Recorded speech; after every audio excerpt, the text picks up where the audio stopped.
அனைவருக்கும் அன்பான வணக்கம். நீங்கள் கேட்டுக்கொண்டிருப்பது கதையலை. வாசிப்பவர் ஹேமலதா ஜெகநாத். திரு கல்கி எழுதிய பார்த்திபன் கனவு பாகம் 2, அத்தியாயம் 4. மாமல்லபுரம். கடற்கரை பட்டினமாகிய மாமல்லபுரத்தில் அன்று அல்லோலகலோலமாயிருந்தது. வீடுகளெல்லாம் மாவிலைகளினாலும் தென்னங்குருத்துகளினாலும் சிங்க உருவம் தாங்கிய கொடிகளினாலும் பலவர்ண தோரணங்களினாலும் அலங்கரிக்கப்பட்டு விளங்கின. தெருவீதிகளில் சித்திர விசித்திரமான கோலங்கள் போடப்பட்டிருந்தன. தேர்கள், யானைகள், குதிரைகள், கோபுரங்கள், பலவித விருட்சங்கள், பூஞ்செடிகள் இவை போலெல்லாம் போட்ட கோலங்கள் கண்ணுக்கு விருந்தாயிருந்தன.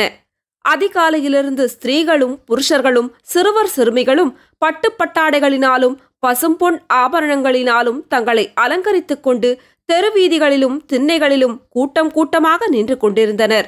எங்கே பார்த்தாலும் பேரிகை முழக்கம் மற்றும் மங்கள வாத்தியங்களின் ஒலியும் கேட்டுக்கொண்டிருந்தன. இந்த ஒலிகளுக்கிடையில், சக்கரவர்த்தி காஞ்சியிலிருந்து கிளம்பிவிட்டாராம், பாதி வழி வந்தாகிவிட்டதாம், சக்கரவர்த்தியின் கோமகள் குந்தவி தேவியும் வருகிறாராம் என்றெல்லாம் ஜனங்கள் ஒருவருக்கொருவர் பேசிக்கொள்ளும் கலகல சத்தமும் கேட்டுக்கொண்டிருந்தது.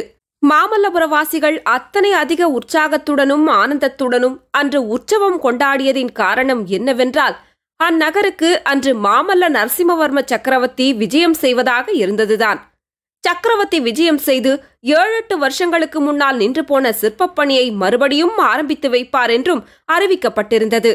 சக்கரவர்த்தியுடன் கூட அவருடைய செல்வகுமாரி குந்தவி தேவியும் வரப்போவதாக தெரிந்திருந்தபடியால் மாமல்லபுரவாசிகள் எல்லையற்ற குதூகலத்துடன் அந்த நாளை திருநாளாக கொண்டாடினார்கள்.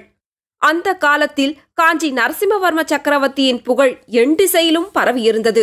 பாரத நாடெங்கும் அவருடைய கீர்த்தி வியாபித்திருந்ததோடு கடல் கடந்து வெளிநாடுகளுக்கும் சென்றிருந்தது. தெற்கே காவேரி ஆற்றங்கரையிலிருந்து வடக்கே கிருஷ்ணா நதிக்கரை வரையில் பல்லவர்களின் சிங்கக்கொடி கம்பீரமாக பறந்தது. அந்த பிரதேசத்திலுள்ள ஜனங்கள் எல்லாரும் நரசிம்மவர்மரிடம் அளவிலாத பக்தி கொண்டிருந்தார்கள். அறிவிலும் வீரத்திலும் தயாள குணத்திலும் நடுக்கண்ட நீதி வழங்குவதிலும் குடிகளின் நலங்களை கண்ணும் கருத்துமாய் பாதுகாப்பதிலும் சிற்பம், சித்திரம், சங்கீதம் முதலிய கலைகளை வளர்ப்பதிலும் நரசிம்மவர்மர் மிகச்சிறந்து விளங்கியது பற்றி அவருடைய பிரஜைகள் மிக்க பெருமை கொண்டிருந்தார்கள். வடக்கே நர்மதை நதி வரையில் படையெடுத்து சென்று பொல்லாத புலிகேசியை போரில் கொன்று வாதாபி நகரையும் தீக்கிரையாக்கிவிட்டு வந்ததன் பின்னர் மாமல்ல சக்கரவர்த்தியை பற்றி அவருடைய குடிகள் கொண்டிருந்த பெருமை பன்மடங்கு பெருகியிருந்தன. தக்ஷிண தேசத்தில் நரசிம்மவர்மரை போல் ஒரு சக்கரவர்த்தி இதுவரை தோன்றியதுமில்லை, இனிமேல் தோன்றப்போவதும் இல்லை என்று அந்த காலத்தில் பல்லவ சாம்ராஜ்யத்தில் வாழ்ந்த ஜனங்கள் நம்பினார்கள். 300 வருஷத்துக்கு பிறகு தஞ்சையில் ராஜராஜன், ராஜேந்திர சோழன் என்னும் மகா சக்கரவர்த்திகள் தோன்றப் போகிறார்கள் என்பதை அந்த காலத்து மக்கள் அறிந்திருக்க முடியாதல்லவா? இவ்விதம் பல்லவ சாம்ராஜ்யத்தின் பிரஜைகள் எல்லாருமே நரசிம்மவர்ம சக்கரவர்த்தியிடம் பக்தி விசுவாசம் கொண்டிருந்தவர்களாயினும் மாமல்லபுரவாசிகளுக்கு சக்கரவர்த்தியிடம் ஒரு தனித்த உறவு ஏற்பட்டிருந்தது. அந்த பட்டினத்துக்கு பெயரும் புகழும் அளித்தவர் அவரே அல்லவா? மகேந்திரவர்ம சக்கரவர்த்தியின் காலத்தில் நரசிம்மவர்மர் இளம் பருவத்தினராய் இருந்தபோது ஒரு தடவை மல்யுத்தத்தில் பிரசித்தி பெற்ற மல்லர்களையெல்லாம் தோற்கடித்து வெற்றி பெற்றார். அப்போது அவருக்கு மகாமல்லன் என்ற பட்டம் அவருடைய தந்தை மகேந்திரவர்மரால் அளிக்கப்பட்டது. சில காலத்திற்கு பிறகு இந்த பட்டப்பெயரை வைத்தே அந்த கடற்கரை பட்டினத்துக்கு பெயர் வழங்கலாயிற்று.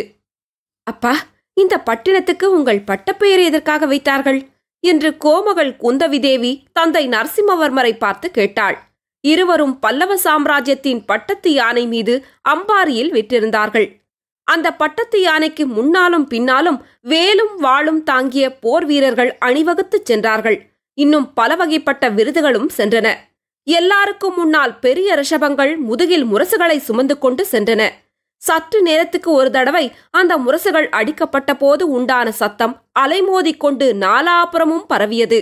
அம்பாரியின் மீது வீற்றிருந்த நரசிம்மவர்ம சக்கரவர்த்தியையும் அவர் அருமை புதல்வியையும் ஏக காலத்தில் பார்த்தவர்கள் உதயசூரியனையும் பூரணச்சந்திரனையும் அருகருகே பார்த்தவர்களைப் போல் திணறி திண்டாடி போவார்கள். இருவருடைய திருமுகத்திலும் அத்தகைய திவ்ய தேஜஸ் ஜொலித்துக் கொண்டிருந்தது. அவர்கள் அணிந்திருந்த கிரீடங்களிலும் மற்ற ஆபரணங்களிலும் பதிந்த நவரத்னங்களின் காந்தி பார்ப்பவர்களின் கண்களை கூசச் செய்தன. பல்லவ சக்கரவர்த்தி ஆஜானுபாகுவாய் கம்பீரமான தோற்றமுடையவராக இருந்தார்.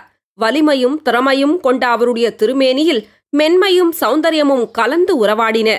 ராஜகலை ததும்பிய அவருடைய முகத்தில் காணப்பட்ட காயங்களின் வடுக்கள் அவர் எத்தனையோ கோர யுத்தங்களில் கை கலந்து போரிட்டு ஜயபேரிகை முழக்கத்துடன் திரும்பி வந்தவர் என்பதை ஞாபகப்படுத்திக் கொண்டிருந்தன.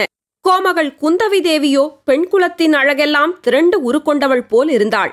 பல்லவ சாம்ராஜ்யத்திலிருந்த மகா சிற்பிகளும் ஓவியக்காரர்களும் குந்தவி தேவியிடம் தங்கள் கலைத்திறன் தோற்றுவிட்டது என்பதை ஒப்புக்கொண்டார்கள். கோமகளின் கருவிழிகளில்தான் என்ன மாயசக்தி இருக்கிறதோ தெரியவில்லை. தேவி தமது அஞ்சனம் தீட்டிய கண்களை அகல விரித்து எங்களை பார்த்தவுடனேயே நாங்கள் உணர்விழந்து மெய்மறந்து போய்விடுகிறோம். அப்புறம் சிற்பம் அமைப்பதெங்கே, சித்திரம் வரைவதெங்கே என்றார்கள். எங்களையெல்லாம் கர்வபங்கம் செய்வதற்கு என்றே பிரம்மன் குந்தவி தேவியை படைத்திருக்க வேண்டும் என்று அவர்கள் சொன்னார்கள். அப்பா, இந்த நகருக்கு தங்கள் பட்ட பெயரை எதற்காக வைத்தார்கள்? சொல்லுகிறேன் சொல்லுகிறேன் என்று ஏமாற்றிக் கொண்டு வருகிறீர்களே, இன்றைக்கு கட்டாயம் சொல்லியாக வேண்டும் என்று மறுபடியும் கேட்டாள் குந்தவி. அப்படியானால் இப்போது இந்த யானை மேலிருந்து நாம் இறங்கியாக வேண்டும் என்றார் சக்கரவர்த்தி. இப்படியே நான் தரையில் குதித்து விடட்டுமா என்றாள் குந்தவி. நீ சாதாரண மனுஷியாக இருந்தால் குதிக்கலாம் அம்மா, குதித்து காலையும் ஒடித்துக் கொள்ளலாம். சக்கரவர்த்தியின் மகளாயிருப்பதால் அப்படியெல்லாம் செய்யக்கூடாது என்றார் சக்கரவர்த்தி. எதற்காக அப்பா அப்படி? சக்கரவர்த்தியின் மகளாயிருப்பதால் யானை மேலிருந்து குதித்து காலை ஒடித்துக் கொள்ளக்கூடவா பாத்தியதையில்லை என்று சிரித்துக்கொண்டே குந்தவி கேட்டாள். ஆமாம் ஆமாம், அப்படி நீ இருந்தால் காஞ்சி சக்கரவர்த்தியின் மகள் குந்தவி யானை மேலிருந்து குதித்தாளாம் என்ற செய்தி உலகமெல்லாம் பரவிவிடும். அப்புறம் அங்க வங்க கலிங்கம் முதலான 56 தேசத்து ராஜகுமாரர்களில் யாரும் உன்னை கல்யாணம் செய்து கொள்ள முன்வரமாட்டார்கள். அப்புறம் உன் கல்யாணத்துக்கு சீதை விஷயத்தில் ஜனகர் செய்தது போல் நானும் ஏதாவது தந்திரம் செய்தாக வேண்டும். ஜனகர் தந்திரம் செய்தாரா? என்ன தந்திரம் அப்பா என்று குந்தவி கேட்டாள். அது தெரியாதா உனக்கு? சீதை சிறு பெண்ணாயிருந்த போது ஒரு நாள் வில்லை தெரியாத்தனமாய் தூக்கி நிறுத்திவிட்டாள். இதற்காக அவளை 56 தேசத்து ராஜகுமாரர்களும் கல்யாணம் செய்து கொள்ள மறுத்துவிட்டார்கள். கடைசியில் சீதையின் தகப்பனார் என்ன செய்தார் தெரியுமா? விஸ்வாமித்திர ரிஷியை அனுப்பி ராமன் என்ற அசட்டு ராஜகுமாரனை தந்திரமாய் அழைத்து வர பண்ணினார். ஒரு பெரிய வில்லை நடுவில் முறிந்தது தெரியாதபடி தந்திரமாய் பெட்டிக்குள் வைத்திருந்தார். ராமன் அந்த வில்லை விளையாட்டாக எடுத்ததும் வில் முறிந்து 2 துண்டாக விழுந்துவிட்டது. உடனே ஜனகர், ஐயையோ, எங்கள் குலசம்பத்தாகிய வில்லை ஒடித்து விட்டாயே, ஒன்று ஒடிந்த வில்லை சேர்த்துக் கொடு, இல்லாவிட்டால் என் மகள் சீதையை கல்யாணம் பண்ணிக்கொள் என்றார். ராமன் வேறு வழியில்லாமல் சீதையை கல்யாணம் செய்து கொள்ள வேண்டியதாயிற்று. குந்தவி விழுந்து விழுந்து சிரித்துக்கொண்டே, அப்பா, நானும் ராமாயண கதையை கேட்டிருக்கிறேன். நீங்கள் சொல்வது புதிய ராமாயணமாயிருக்கிறதே என்றாள். சற்று சிரிப்பு அடங்கிய பிறகு அவள், ஆனால் உங்களுக்கு அதை பற்றி கவலை வேண்டாம் அப்பா, நான் கல்யாணமே செய்து கொள்ளப் போவதில்லை என்று சொன்னாள். சக்கரவர்த்தி மூக்கின் மேல் விரலை வைத்துக்கொண்டு, அது என்ன சமாச்சாரம்? கல்யாணம் உன்னை என்ன பண்ணிற்று? அதன் மேல் ஏன் அவ்வளவு கோபம் என்று கேட்டார். அப்போது குந்தவி, கல்யாணம் செய்து கொண்டால் நான் உங்களை விட்டு பிரியத்தானே வேண்டும். உங்களை விட்டுவிட்டு போக எனக்கு இஷ்டமில்லை. உங்களுடனேயே நான் எப்போதும் இருப்பேன் என்றாள்.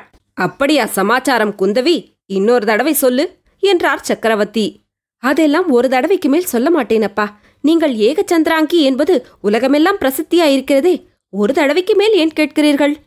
ஓ ஆபத் பாந்தவா, அநாத ரட்சகா, இந்த வாயாடி பெண்ணை கட்டிக்கொண்டு எந்த ராஜகுமாரன் திண்டாடப் போகிறானோ, யார் தலையில் அவ்விதம் இருக்கிறதோ அவனை நீதான் காப்பாற்றி அருள வேண்டும் என்று சொல்லியபடி சக்கரவர்த்தி தலைமேல் கை கூப்பி வானத்தை அண்ணாந்து நோக்கினார். உங்களுடைய பரிகாசம் இருக்கட்டும். இப்போது யானையை நிறுத்துகிறீர்களா இல்லையா? இல்லாவிடில் நானே கீழே குதித்து விட்டேனானால் அப்புறம் என்னை ஒரு ராஜகுமாரனும் கல்யாணம் செய்து கொள்ள மாட்டான். எப்போதும் உங்கள் பிராணனைத்தான் வாங்கிக் கொண்டிருப்பேன் என்று குந்தவி சொல்லி எழுந்து நின்று அம்பாரியிலிருந்து கீழே குதிப்பது போல் பாசாங்கு செய்தாள். வேண்டாம் வேண்டாம், அப்படிப்பட்ட விபரீதம் பண்ணி வைக்காதே என்று கூறி பல்லவ சக்கரவர்த்தி யானை பாகனை கூப்பிட்டு யானையை நிறுத்தச் சொன்னார். யானை நின்றதும் தந்தையும் மகளும் கீழே இறங்கினார்கள். சக்கரவர்த்தி குதிரையும் பல்லக்கும் கொண்டு வரும்படி சமிஞ்ஞை காட்டினார்.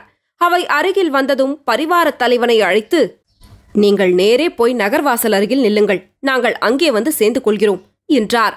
பிறகு குதிரை மீது ஆரோகணித்து ராஜமார்க்கத்திலிருந்து பிரிந்து குறுக்கு வழியாக போகத் தொடங்கினார். இளவரசி ஏறியிருந்த பல்லக்கும் அவரை தொடர்ந்து சென்றது.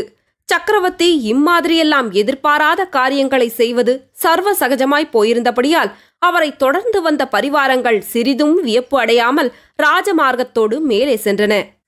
தொடரும். கதையலை உங்களுக்கு பிடிச்சிருந்ததுன்னா உங்க நண்பர்களோடும் உறவினர்களோடும் பகிர்ந்துக்கோங்க. நன்றி.